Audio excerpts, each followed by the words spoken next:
I think this is the first time I've done a Substack live, so I hope that people are able to see it and are joining me. But the point of doing this live is just to be present for you guys and drinking a cup of coffee to share intentional style and to see if you guys have any questions about the reset. Hi, Paula. I know that you're a paid member and wanted to join in. I would love if you have questions. I hope that you're able to jot them down in the question box below or to write a message. But the point of me being here is just to be able to offer this kind of live option for people to ask questions about whatever point that they're in the style reset. And the purpose of me doing the style reset was so that I could come in and, like think about it from a client's perspective. I'm somebody who is used to getting dressed daily, and I get to decide what I want to wear and how I want to feel when I'm doing that. But it takes time. Something that I talk about with my clients a lot is that we live in a very quick culture of very quick answers, and that our problems should be solved right away. And that is just not how style works. A lot of style and the decisions that we make about our own style comes from all the years and years of us being, growing up, whether most of us are probably women who are joining here. And we get a lot of opinions that are either formed by us, by what we see and what we're told.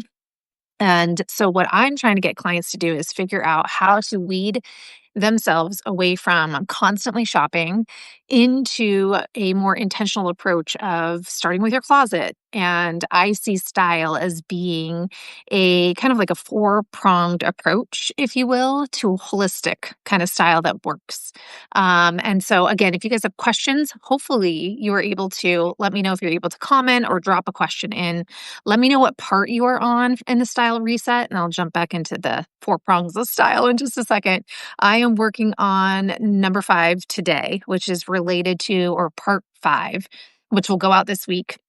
It's related to the last part 4 of examining your life, but it starts out basically with how I see style.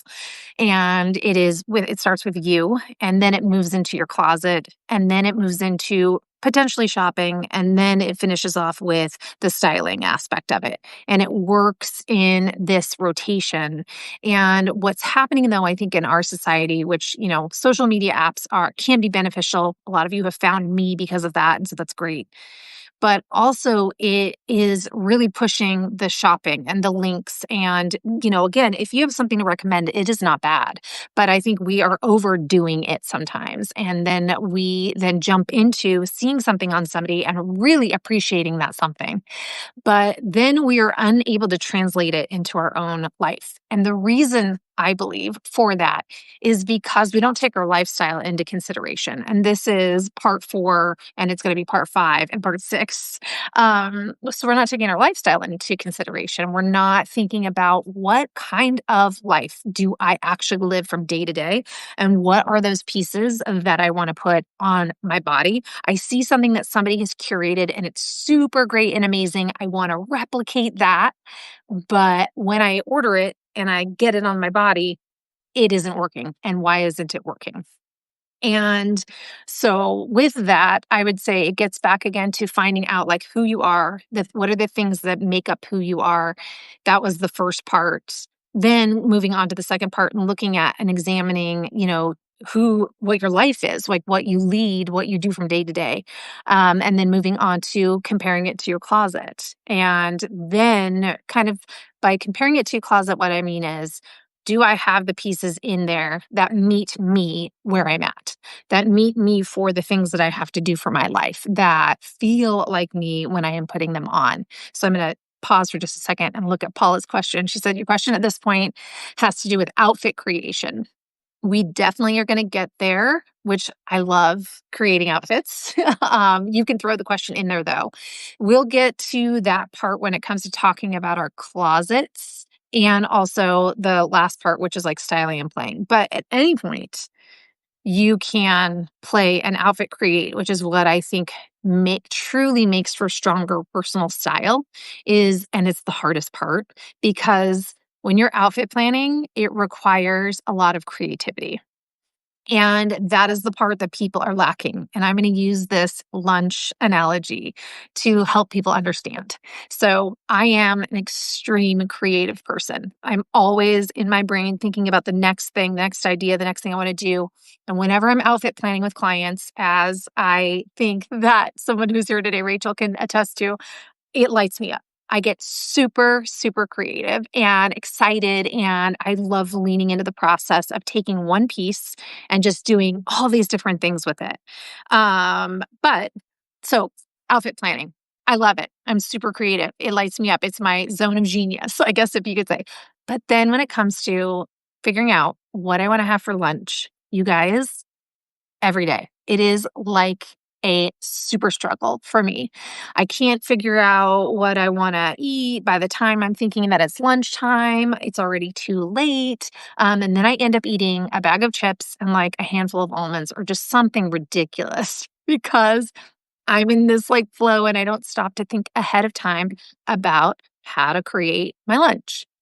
The reason why I'm saying this is that this is where I start to feel kind of like my clients, in that I understand the depth of difficulty and the amount of preparation that it has to take to get into that mindset of creating outfits. That you have to think about first, before even kind of creating outfits, which is why I talk about lifestyle, you have to love what is in there. So on Friday, I went into a client's closet and she's going through this massive shift in the types of things that she wants to put on. She also got a new job and she has a stronger position of leadership in her job. And so what she was wearing, it's just not serving her any longer. And so she wanted to create outfits, but as we are putting clothing on, she is really struggling to feel great in a lot of these pieces.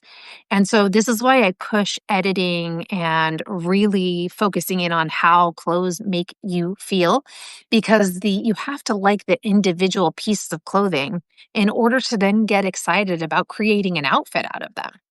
And because the alpha creation takes such creativity that if you're already feeling crummy, back to the lunch analogy again, if I don't even want to have that protein or chicken or whatever that's in my fridge because I've eaten it for the last 4 days, I'm not going to want to create an outfit, or I'm not going to want to make a lunch out of it. So you have to really, really love the individual pieces in order to then start developing outfits around it.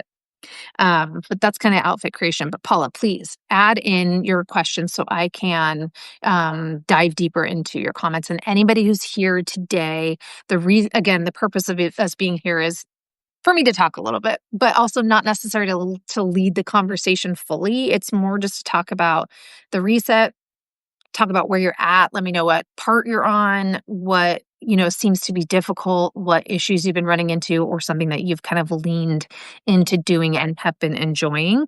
So Paula just said she edited your closet. Excellent. You're focusing on your favorites. That is great. And it really makes a difference. It does.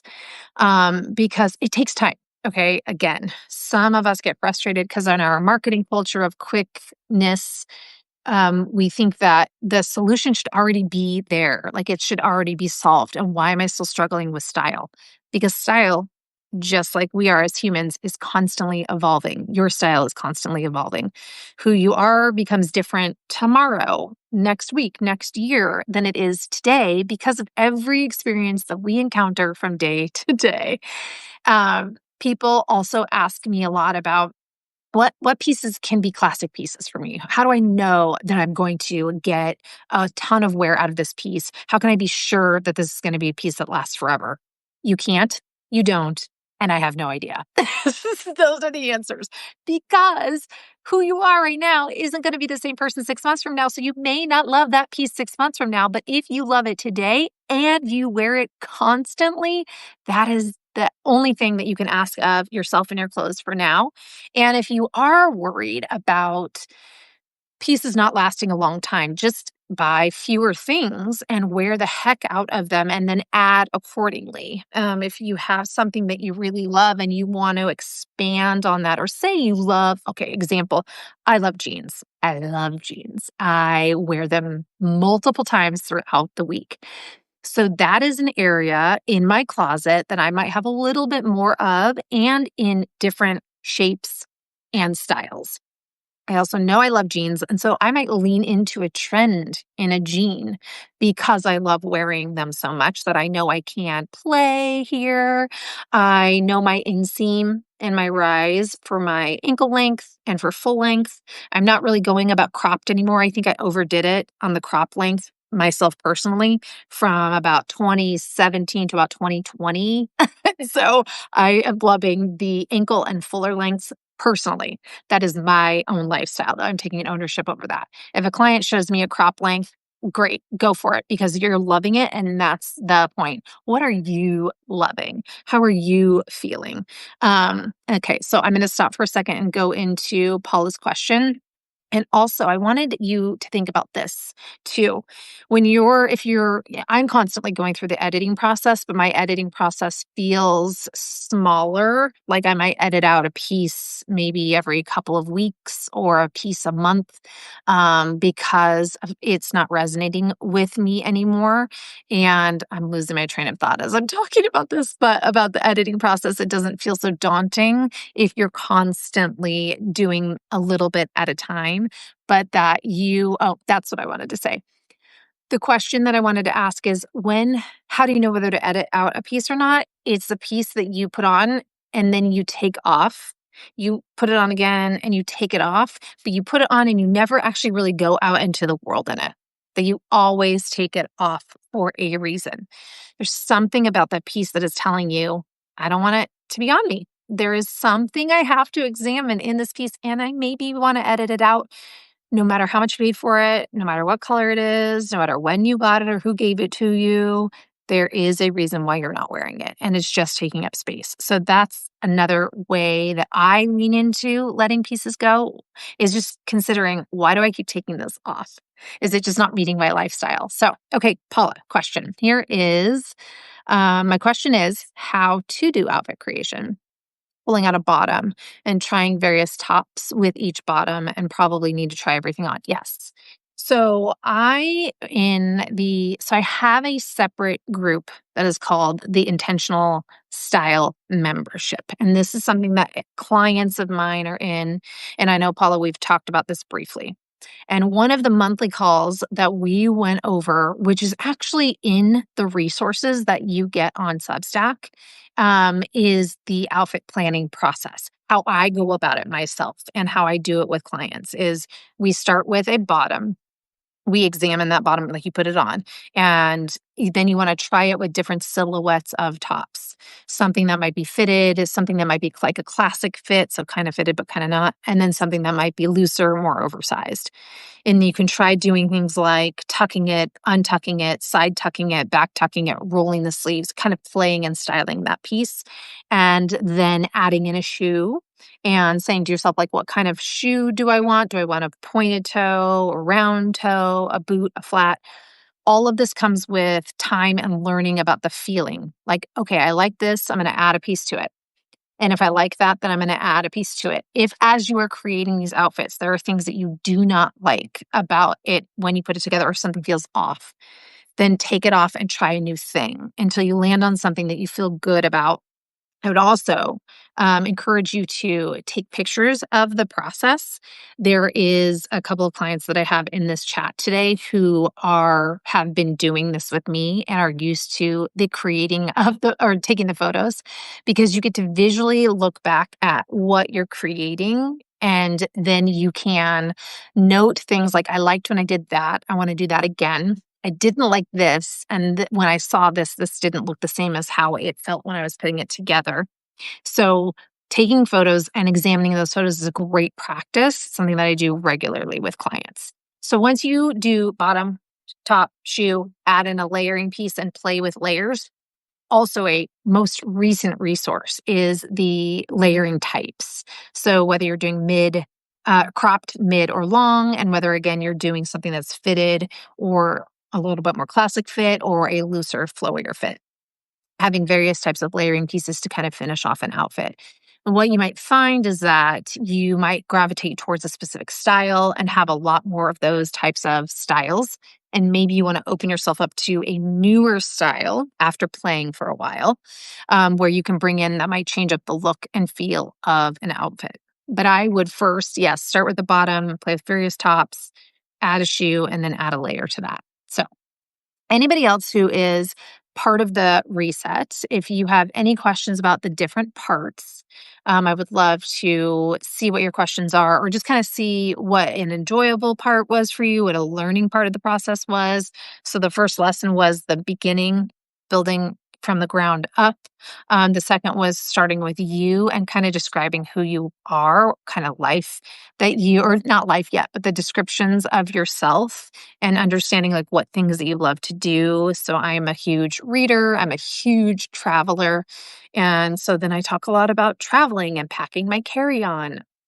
I learned one too many times that when I took a huge bag whenever I was traveling, that either inevitably it would get lost or I would have to lug it around and I did not wear everything that was in there.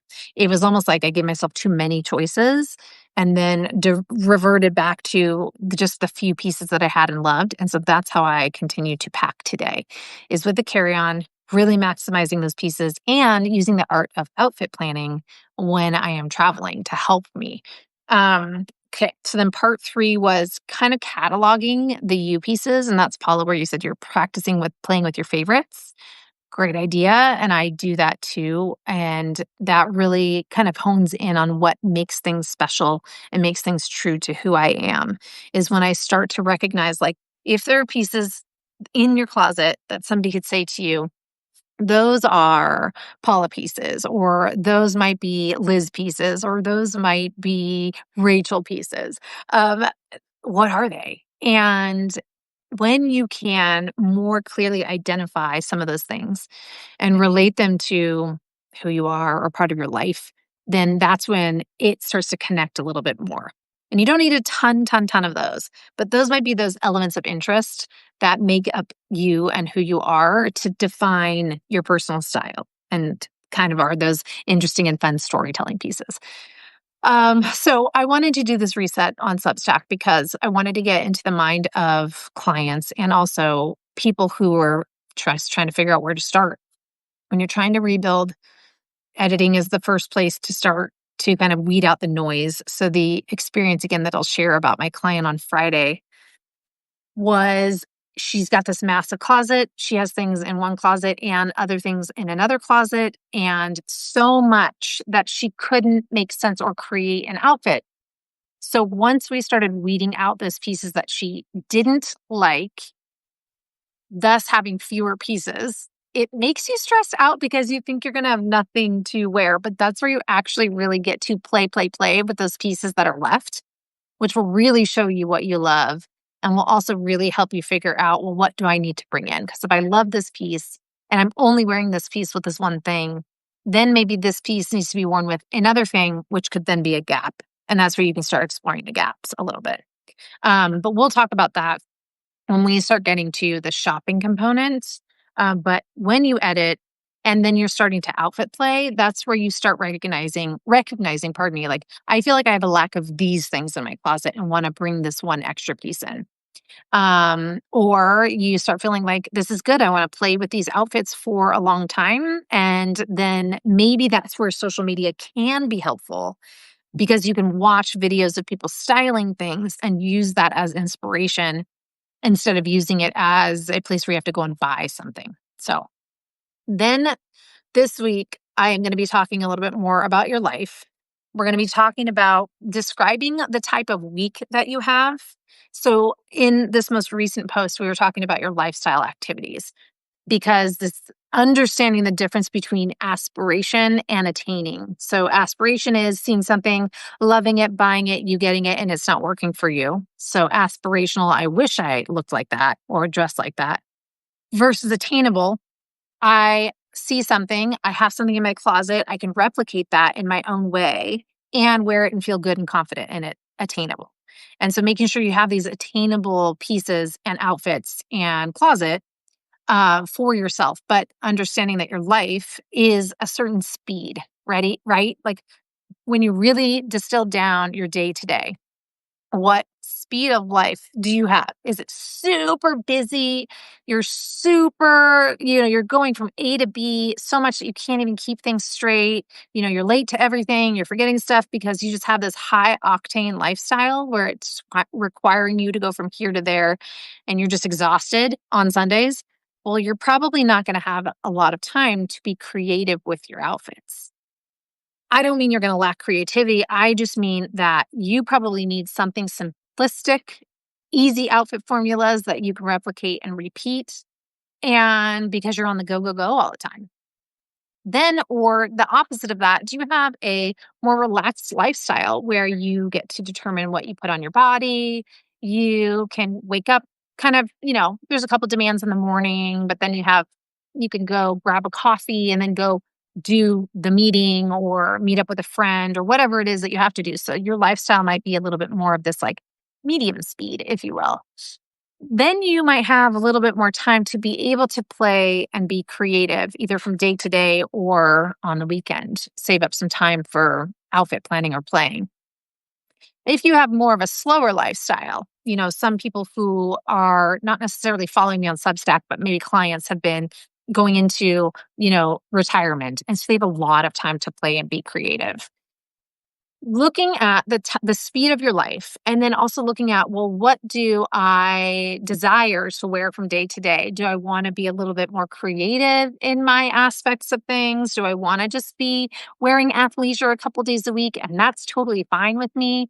So that's what this week is going to be about. Just kind of thinking about the speed of your life and what your day-to-day lifestyle requires you to put on. And by requires, I mean, what do you have to wear or want to wear or wear from day to day? So we're going to dig into that a little bit more. So that's what this coming week has to offer. I'm working on this post right now and wanted it to be out today, but then I have some images and stuff I want to add. So that's next. And then we'll have one more lifestyle post, and then we'll get into kind of the next section of our reset. But I hope this has been helpful for you. Again, if you've got any questions, any comments, you want to drop them in before we get out, I will take a pause with my drink of coffee of choice, which is usually just a regular filtered coffee in a coffee maker. We have an espresso machine my husband bought me last year. I don't use it and I should, but I just like a black coffee with a bunch of milk and a little bit of brown sugar. So that's my coffee order this morning. All right, and I'll show you here. Here's my setup as well with Miles, who's I'm going to head into my studio in just a little while, but there's my bud, always by my side. He gets to come to the studio with me too, so I'll be there later. I hope you guys have a great rest of your day. If there aren't any questions, and the next time we do this, so we'll do this again. I'll try to do this next week. Understanding that it is Thanksgiving week, I'm sure people are traveling. But I'll try to do this call around probably the same time and maybe on a Monday. Mondays typically tend to work better for me. We're actually not traveling this year because, again, had this little thing happening with my nose. It's looking much, much better. I had a little skin cancer on a couple years ago. So I've been working with my father-in-law, who's a dermatologist, to help me kind of heal this situation. Hopefully do not have to have a biopsy, but if I do, that will happen next month. And so I wanted to kind of take it easy on where we were going, what we were doing. And last thing, before I get off.